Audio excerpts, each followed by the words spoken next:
आइए अब इस वीडियो में ज़रा चर्चा करते हैं कि भारत सरकार के 2017-18 के बजट में भारत सरकार की आय की स्थिति क्या है। आप जानते हैं पिछली बार आपको बताया कि 21,50,00,000 करोड़ रुपए का ये बजट बनाया गया।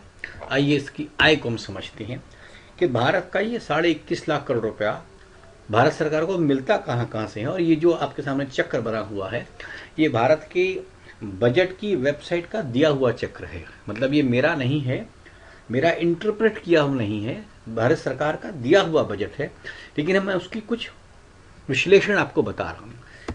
भारत सरकार कहती है कि 19 पैसा 1 रुपए में से, माने जितनी भारत सरकार की आय है उसका 19% कॉरपोरेशन टैक्स से आता है और 16% हमारा इनकम टैक्स से आता है। आपको ध्यान होगा हर व्यक्ति किस बजट के अंत में यह जानना चाहता है कि किस पर टैक्स बढ़ा, किस पर टैक्स कम हुआ, माने मेरी इनकम टैक्स का क्या हुआ, मेरी कॉरपोरेशन टैक्स का क्या हुआ, बड़ी कंपनियों को टैक्स कितना दिया, वगैरह वगैरह।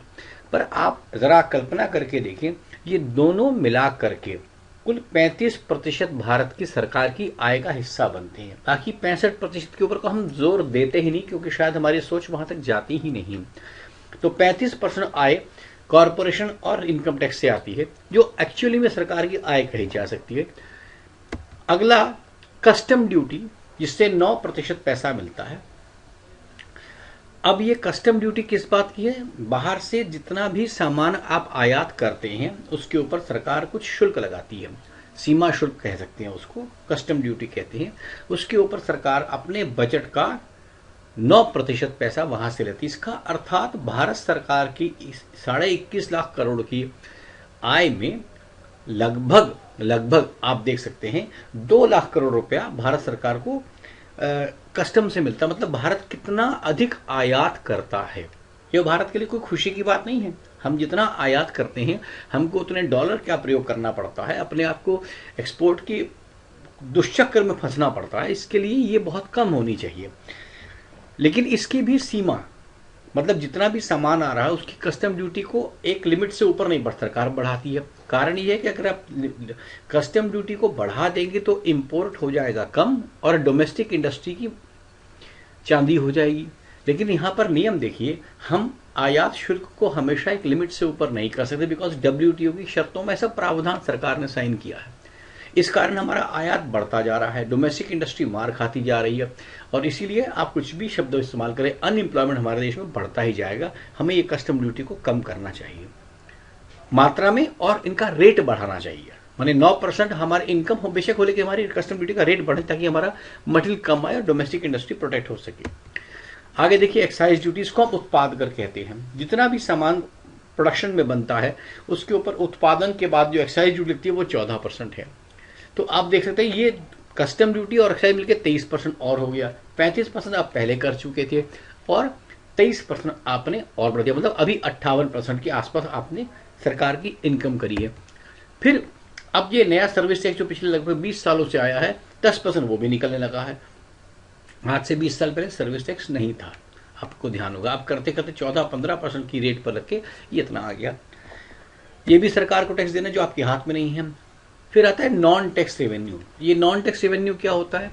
नॉन टैक्स रेवेन्यू वो सरकार के पास वो आता है जो सरकार ने किसी को लोन दिया, उसको ब्याज मिला, या सरकार ने कहीं पर पैसा इन्वेस्ट किया, वहां से उसका डिविडेंड आया। ये सब नॉन टैक्स रेवेन्यू में आते हैं। तो अभी अब तक हमने non tax revenue, service tax में 20% ले लिया। 58% पहले कर चुके थे। 78% पैसा सरकार का अभी आ चुका, और अभी भी 22% सरकार का घाटा है।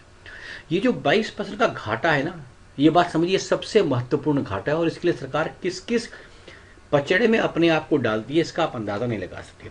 देखिए, 3% पैसा सरकार निकालती नॉन डेट एक्सपेंसेस से, ये रेवेन्यू से। ये नॉन डेट एक्सपेंस रेवेन्यू क्या है? इसको कहते हैं सरकार कर भिन्न राजस्व। कर नहीं है लेकिन राजस्व प्राप्ति है। इसी का दूसरा नाम सर डिसइन्वेस्टमेंट है। सरकार अपने प्रॉफिट करने वाले पब्लिक सेक्टर अंडरटेकिंग्स के शेयर्स को बेच देती है और उससे पैसा लेती है। मतलब आप अपने घर का सामान बेच देते हैं। प्रति वर्ष आपने जितना कमाया 3% पैसा आपने उस सामान को बेच कर दिया। पिछले साल आपने लगभग 60,000 करोड़ के आसपास सामान बेचा। इस बार आपकी बजट में 72,500 करोड़ का डिसइन्वेस्टमेंट है।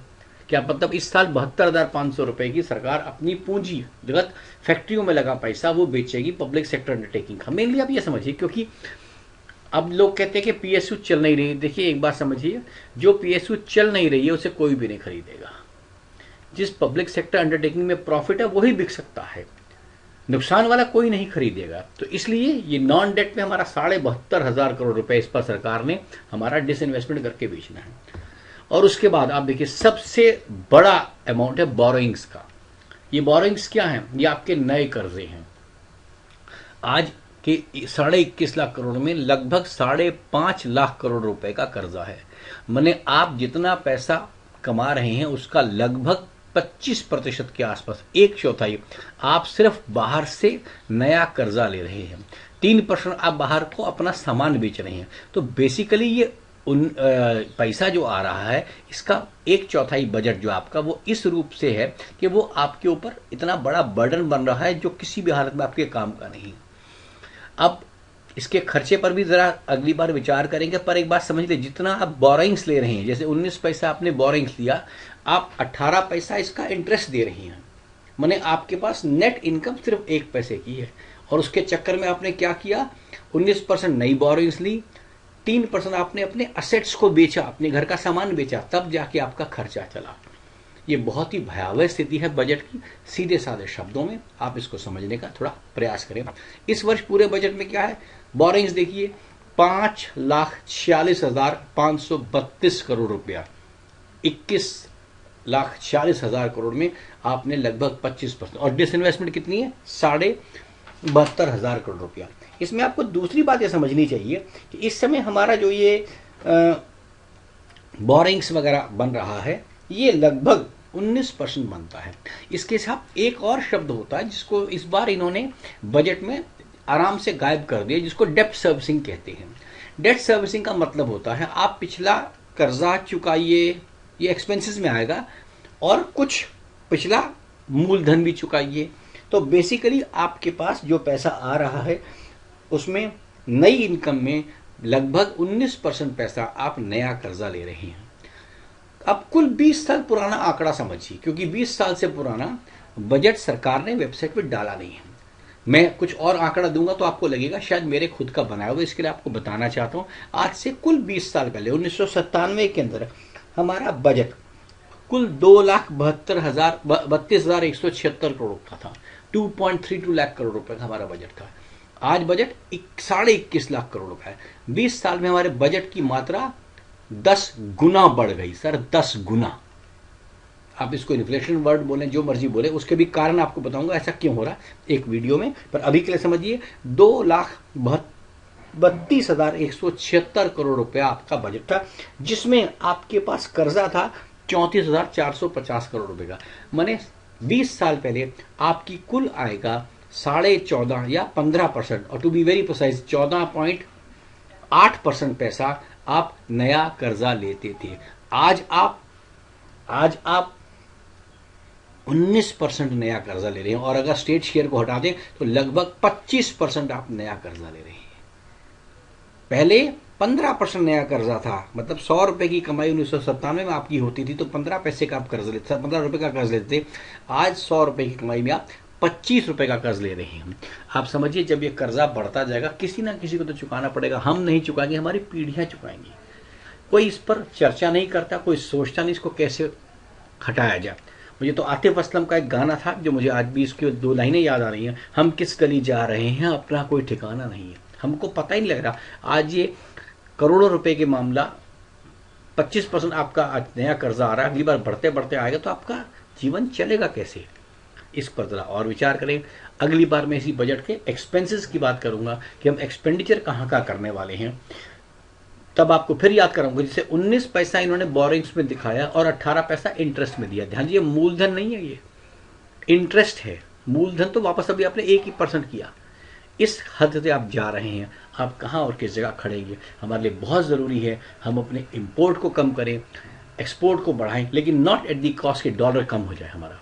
इस वजह से उसको समझना बहुत ज़रूरी है।